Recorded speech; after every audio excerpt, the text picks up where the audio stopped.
kwisi yose abajenerali b'umurenge n'abakoloneli b'umurenge bazabwira Imana.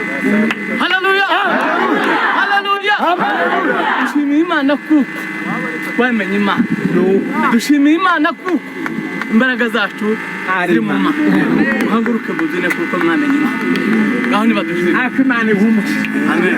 Usarire turaguraritse mu gutana w'umwaka uza tumutumirwa zose ngaho